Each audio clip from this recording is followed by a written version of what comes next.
The Komodo dragon is the largest living lizard in the world. It can measure 3 meters in length and weigh 70 kilos. Some zoologists believe it could be a subspecies of another large lizard which in the past lived on the continent of Asia in regions ruled over by the Chinese. Perhaps that explains the importance of dragons in their traditions.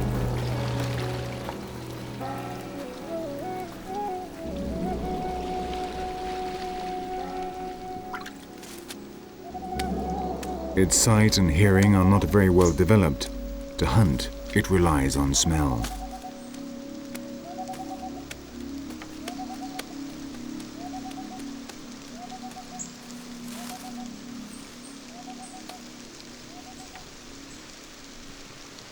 The dragon has picked up the scent of a deer. The hunt begins.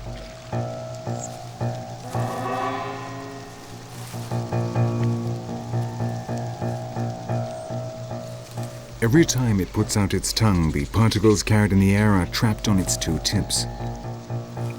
It then places these tips against a special receptor called Jacobson's organ located at the top of the mouth. This analyzes the particles and tells the dragon not only of the presence of the deer, but also in which direction it can be found.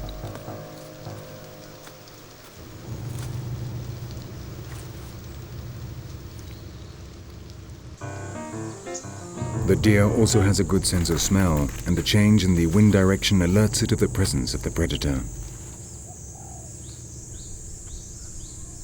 The dragon has lost the scent, but it continues to advance, all the time analyzing the air. Perhaps the wind will bring fresh news of its prey.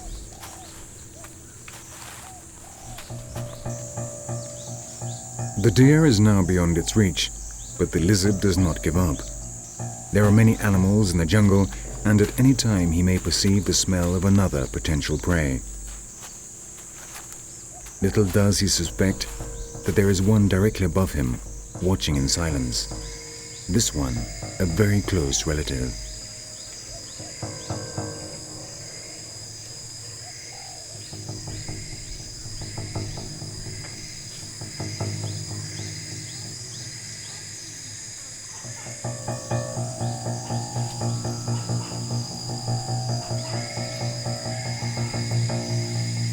It is a young dragon.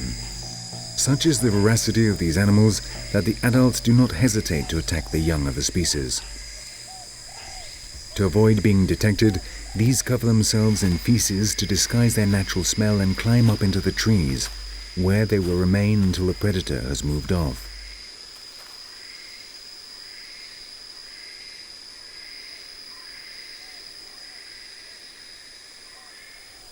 As long as they remain in the tree, they will be safe, even if they are detected despite their olfactory camouflage.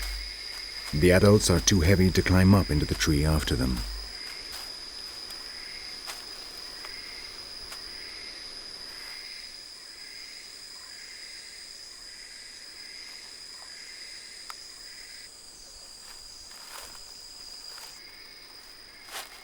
After his failed attempt at hunting, the dragon heads towards the savannah, drawn by a familiar smell.